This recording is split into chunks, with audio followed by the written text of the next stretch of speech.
안녕하세요. 슬아 정보사연입니다.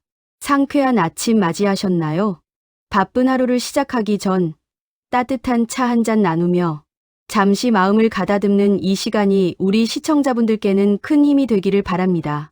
하지만 평생을 자식 뒷바라지하며 낮은 곳에서 헌신해온 부모를 못 배우고 무식하다 비웃으며 그 인생의 흔적조차 쓰레기 취급하는 자식이 있다면 그 아침은 얼마나 시리고 아플까요? 오늘 사연은 법원 청소부로 30년을 묵묵히 살아온 한 어머니의 이야기입니다. 자식들에게는 그저 법도 모르는 노인네였던 어머니가 사법부 전체를 호령하는 전설의 스승으로 밝혀진 소름 돋는 반전. 지금부터 얄팍한 지식으로 천륜을 저버리려던 자식들에게 전하는 어머니의 서늘하고도 당당한 마지막 교훈을 함께 들어보시겠습니다. 우리의 삶이라는 건 참으로 알 수 없는 골목길을 굽이굽이 걸어가는 것과 같지요. 안녕하세요. 저는 이순이라고 합니다. 60평생을 훌쩍 넘겨 이른을 바라보는 나이, 제 얼굴에 깊게 파인 주름 하나하나에는 참 많은 사연이 숨쉬고 있습니다. 돌아보면 제 젊은 날은 눈부시도록 푸르렀습니다. 가난한 집안의 맏딸로 태어나 악착같이 공부했고 바다 건너 낯선 땅에서 밤을 새워가며 법학을 공부하던 시절이 있었지요. 책장 넘기는 소리만이 유일한 위로였던 그 시절, 저는 세상의 정의를 글로 세우겠다는 뜨거운 꿈을 품은 천재 법학자라 불리곤 했습니다. 하지만 운명은 때론 잔인한 농담을 던지곤 하지요. 꿈을 펼치기도 전 사랑하는 남편이 불의의 사고로 우리 곁을 떠났습니다. 차갑게 식어버린 남편의 손을 잡고 하염없이 울던 그 밤, 제 등 뒤에는 아직 전내도 가시지 않은 어린 남매가 새근새근 잠들어 있었습니다. 그날 밤 저는 결심했습니다. 내 아이들만큼은 춥고 배고프지 않게 하겠다고, 엄마처럼 무식하게 가난하게 살지 않도록 내 모든 것을 바치겠다고 말입니다. 학위 증명서도 쓰다만 논문 초안도 모두 깊은 장롱 밑에 숨겨두었습니다. 그리고 새벽별을 보며 법원과 검찰청으로 출근해 차가운 대리석 바닥을 닦기 시작했습니다. 엄마 나중에 커서 판사도 되고 검사도 될 거야. 고사리 같은 손으로 제 목을 끌어안던 아이들의 온기만이 저의 굽은 등을 펴게 하는 유일한 힘이었습니다. 대걸레를 쥐느라 손마디가 굵어지고 지문이 닳아 없어지는 동안에도 저는 한 번도 제 삶을 원망하지 않았습니다. 그 차가운 법원 복도를 닦으며 언젠가 내 아이들이 이 길을 당당하게 걸어갈 날만을 꿈꿨으니까요. 그것이 우리네 어머니들이 살아온 시리도록 시린 맹목적인 사랑이었습니다. 세월은 참으로 무심하게도 또 정직하게도 흘러갔습니다. 30년이라는 긴 시간 동안 저는 세상에서 가장 낮은 사람으로 살았습니다. 법원 복도를 지나가는 젊은 판검사들의 빛나는 구두코를 닦으며 때로는 귀동냥으로 그들의 재판부 이야기를 듣곤 했지요. 어느 날은 한 젊은 검사가 법리 해석을 두고 쩔쩔매는 모습을 보았습니다. 속으로 그건 구법 제3조가 아니라 신법의 예외 조항을 적용해야지라고 수백 번 외쳤지만 저는 그저 말없이 쓰레기통을 비우고 돌아설 뿐이었습니다. 청소부 아주머니가 법을 안다고 하면 세상 누가 믿어주겠습니까? 그저 수고하십니다. 한마디에 고개를 숙여 미소 지을 뿐이었지요. 그래도 제 마음속 깊은 곳에는 아직 다 태우지 못한 학문의 불꽃이 살아있었습니다. 밤이 깊어 아이들이 잠들고 나면 저는 달빛의 의지에 먼지 쌓인 법학대전을 꺼내 읽었습니다. 누렇게 바랜 종이 위로 제 젊은 날의 열정이 고스란히 묻어 있었지요. 남편의 빈자리와 아이들의 투정으로 마음이 무너져 내릴 때마다 저는 그 책을 끌어안고 소리 죽여 울었습니다. 그 낡은 책들은 고단한 현실을 버티게 해주는 유일한 친구이자 내 본연의 모습을 잃지 않게 해주는 버팀목이었습니다. 그렇게 청소부의 삶 속에서도 저는 밤마다 법학자 이순희로 돌아가 세상을 바로잡을 법리들을 공책에 빼곡히 적어 내려갔습니다. 언젠가 이 세상 누군가에게는 작은 빛이 되기를 바라는 마음으로 말이지요. 아이들은 제 바람대로 훌륭하게 자라주었습니다. 아들은 당당히 사법고시를 패스해 대한민국 검사가 되었고, 딸아이는 이름만 대면 알만한 대기업의 법무팀에 들어갔지요. 이웃들은 저를 보며 고생 끝에 낙이 왔다며 부러워했습니다. 평생 먼지를 뒤집어 쓰고 산 보람이 있다며 저 자신을 다독였던 밤들도 참 많았습니다. 하지만 둥지를 떠난 새들은 쉽게 돌아오지 않더군요. 자식들에게 짐이 되기 싫어 은퇴 후 조용히 작은 빌라에 머물며 소일거리를 찾았지만 혼자 남겨진 시간은 생각보다 길고 차가웠습니다. 관절염으로 욱신거리는 무릎을 주무르며 홀로 밥을 물에 말아 넘길 때면 문득문득 가슴 한구석이 텅 빈 것처럼 시려왔습니다. 명절이 되어도 자식들은 바쁘다는 핑계로 얼굴 한번 비추기 어려웠습니다. 가끔 걸려오는 전화기 너머의 목소리조차 쫓기듯 조급했지요. 엄마, 나중에 통화해. 나 바빠. 그 짧은 끊김음 뒤로 밀려오는 적막감.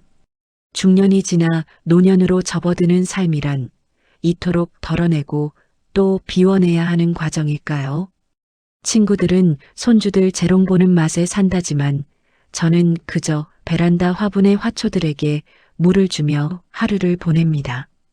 피고 지는 꽃들을 보며 우리네 인생도 결국 저 자연의 순리처럼 조용히 저물어가는 것이라는 걸 깨달아가지요. 욕심을 내려놓고 마음을 비우는 연습. 그것이 인생의 황혼역계 선 제가 배워야 할 마지막 숙제라고 생각했습니다. 하지만 자식들의 마음은 저의 기다림과는 너무도 다르게 흘러갔나 봅니다. 검사복을 입고 대기업의 사원증을 목에 건 내 아이들은 어느새 평생 걸레를 빨던 자신의 어머니를 부끄러워하기 시작했습니다.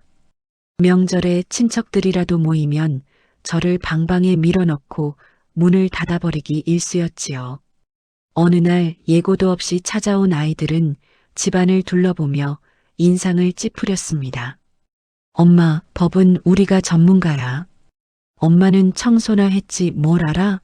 제발 아는 척 좀 하지 말고 거실에 둔 저 낡은 책들이나 치워요. 집안 수준 떨어지게 이게 뭐야? 아들의 입에서 나온 그 말은 제 가슴을 예리한 칼로 도려내는 듯 했습니다. 아들은 제가 평생을 바쳐 틈틈이 적어온 논문 초안과 수십 번을 읽어 너덜너덜해진 법학 대전을 냄새나는 폐지라며 검은 비닐봉지에 쑤셔 넣었습니다. 안 돼. 그건 내 목숨 같은 책들이야. 그것만은 제발 두어라. 제가 바짓가랑이를 붙잡고 매달렸지만 아들은 차갑게 저를 밀쳐냈습니다. 그리고는 아파트 분리수거장에 제 젊은 날의 꿈과 눈물과 30년의 세월을 가차없이 내던져 버렸습니다. 쓰레기 더미에 뒹구는 제 글씨들을 보며 저는 짐승처럼 울부짖었습니다. 그 아이들은 몰랐을 겁니다. 자신들이 그토록 떠받드는 그 잘난 법의 근간이 바로 자신들이 내다버린 그 낡은 폐지 뭉치 속에 들어있었다는 사실을요. 지식이 사람의 온기를 잃을 때 얼마나 잔인한 무기가 될 수 있는지를 그날 저는 뼈저리게 느꼈습니다. 슬픔이 채 가시기도 전 자식들은 더 무서운 칼날을 제게 들이밀었습니다. 제가 노후를 위해 마련해둔 유일한 안식처인 이 작은 빌라마저 탐내기 시작한 것입니다. 본인들의 무리한 주식 투자로 빚을 지게 되자 제 명의의 집을 처분해 그 돈을 메꾸려 했지요. 제가 완강히 거절하자 아들은 검사라는 직업을 무기 삼아 저를 압박하기 시작했습니다. 두꺼운 법전에서 배운 그 현란한 지식을 평생 자신을 뒷바라지한 늙은 어미를 위협하는 데 사용한 것입니다. 엄마, 이거 증여계약서에 이미 도장 찍힌 거나 다름없어. 엄마가 법을 알아? 어머니는 법적으로 아무 권리가 없어요. 우리가 시키는 대로 서류에 사인이나 해. 딸 역시 옆에서 거들었습니다. 엄마, 좋게 말할 때 도장 찍어. 안 그러면 우리가 법원에 치매로 금치산자 신청해버릴 줄 알아. 평생 청소만 하던 노인네가 제정신이 아니라고 하면 판사들이 누구 말을 믿겠어? 우리 말을 믿지. 가슴이 무너져 내렸습니다. 세상의 정의를 수호하라고 가르쳐 보낸 아들이었고 억울한 사람을 대변하라고 키운 딸이었습니다. 그런데 그 아이들이 괴물이 되어 제 목을 조르고 있었습니다. 자식을 잘못 키운 죄, 그 죄값이 이토록 무거운 것일까요? 눈앞이 캄캄해지고 숨이 턱턱 막혀왔습니다. 이것이 정녕 제가 목숨 바쳐 키워낸 내 아이들의 민낯이란 말입니까? 며칠 밤을 뜬 눈으로 지새웠습니다. 가슴을 치며 통곡하다가 결국 모든 것을 포기하고 서류에 도장을 찍어줄까 수백 번도 더 고민했습니다. 부모란 그런 존재니까요. 자식이 아무리 모질게 굴어도 결국 내 살을 깎아내어주고 마는 것이 부모의 숙명이라 생각했습니다. 나의 들비란 비우는 것이라 배웠습니다. 가진 것을 하나둘 내려놓고 빈손으로 돌아갈 준비를 하는 것이 황혼의 지혜라고들 하지요. 하지만 불현듯 이것은 단순한 비움이 아니라 외면이라는 생각이 들었습니다. 내 아이들이 잘못된 길을 가고 있는데 탐욕에 눈이 멀어 사람의 도리를 저버리고 있는데 부모로서 그것을 방관하는 것이 과연 참된 사랑일까요? 어릴 적 부모님께 매를 맞으며 사람 사는 도리를 배우던 시절이 떠올랐습니다. 가난해도 남의 것 탐내지 않고 정직하게 땀 흘려 사는 것이 제일이라던 제 고향 마을의 투박한 가르침 뒤 저는 그동안 자식들에게 지식을 채워주기 위해 헌신했을 뿐 진정한 삶의 지혜와 인간으로서의 품격을 가르치는 데는 철저히 실패했던 것입니다. 그래서 저는 결심했습니다. 제 아이들을 위해서라도 그리고 평생 법정의 차가운 바닥을 닦으며 제가 지켜보고 믿어왔던 법의 정의를 위해서라도 이대로 물러설 수는 없다고 말입니다. 저는 30년 만에 처음으로 장롱 깊숙한 곳에서 빛바랜 명부와 전화번호부를 꺼냈습니다. 부들부들 떨리는 손으로 다이얼을 돌렸습니다. 이제 늙은 청소부 어머니가 아닌 단호한 스승이자 진짜 어머니의 모습을 보여줄 때가 온 것입니다.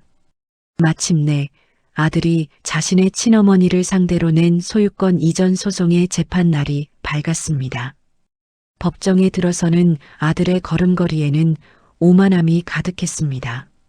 자신이 아는 선배 판사가 재판을 맡게 되었으니 승소는 따놓은 당상이라 믿어 의심치 않았던 것이지요. 저는 평소 법원 복도를 닦을 때 입던 수수하고 낡은 옷차림 그대로 피고석에 앉았습니다. 구분 등에 백발이 성성한 저를 보며 방청석의 사람들은 쯧쯧 혀를 찼습니다. 자식에게 소송을 당한 불쌍한 노인네라며 동정하는 눈빛들이 제 어깨를 무겁게 짓눌렀습니다. 아들은 저를 힐끗 보더니 귓속말로 비웃듯 속삭였습니다. 엄마, 지금이라도 늦지 않았어. 포기해. 엄마 같은 무식한 노인이 이길 수 있는 곳이 아니야. 여기는 법과 논리가 지배하는 곳이라고. 그 잘난 법과 논리, 그 서늘하고 날카로운 말들이 제 가슴에 다시 한번 비수를 꽂았습니다. 하지만 저는 미동도 하지 않았습니다. 그저 차분하고 깊은 눈으로 제 배 아파 낳은 아들을 조용히 응시할 뿐이었습니다. 그래, 내가 믿는 그 법이라는 것이 얼마나 무겁고 무서운 것인지 오늘 뼈저리게 느끼게 될 것이다. 저는 속으로 300번도 넘게 되뇌었습니다. 재판이 시작되려던 찰나 굳게 닫혀있던 법정문이 육중한 소리를 내며 열렸습니다. 누군가 들어오자 재판석에 거만하게 앉아있던 판사들이 기겁을 하며 벌떡 일어났습니다. 원고석의 아들 역시 하얗게 질린 얼굴로 굳어버렸지요. 그곳에는 대한민국 사법부의 수장인 대법원장, 현직 법무부 장관, 그리고 국내 최대 로펌의 대표들이 일제히 들어서고 있었습니다. 그들은 법정 안에 누구에게도 시선을 주지 않은 채 오직 단 한 사람을 향해 뚜벅뚜벅 걸어왔습니다. 바로 낡은 옷을 입고 초라하게 앉아있는 저를 향해서 말입니다. 그 위대한 법조계의 거물들이 평생 청소부로 살아온 제 앞에 일렬로 멈춰 섰습니다. 그리고는 누가 먼저랄 것도 없이 깊이 허리를 굽혀 90도로 인사를 올렸습니다. 적막한 법정안을 울리는 법무부 장관의 떨리는 목소리가 울려 퍼졌습니다. 교수님, 저희의 영원한 스승님을 어떻게 감히 이런 곳에서 뵙게 될 줄 몰랐습니다. 그동안 어디에 계셨던 겁니까, 스승님? 방청석에서는 헛바람을 들이켜는 소리가 터져 나왔고 아들과 딸은 그 자리에 석상처럼 얼어붙고 말았습니다. 자신들이 무식한 청소부라며 멸시하고 조롱하던 늙은 어머니가 사실은 과거 사법고시 출제위원장이자 현존하는 법조계 최고 거물들이 평생을 찾아 헤매던 전설적인 천재, 법학자 이순이었다는 사실을 그제야 알게 된 것입니다. 법무부 장관은 얼어붙은 제 아들을 차갑게 내려다보며 꾸짖었습니다. 자네가 감히 누구의 소유권을 탐내고 금치산자 운운하는 건가? 자네가 밤낮으로 파고들어 외웠던 그 법학교과서, 대한민국의 법률 기틀을 다진 그 위대한 저자가 바로 눈앞에 계신 자네 어머니일세. 부모의 희생을 짓밟고 법으로 겁박하는 자에게 대한민국 검사의 자격은 단 한 줌도 없다.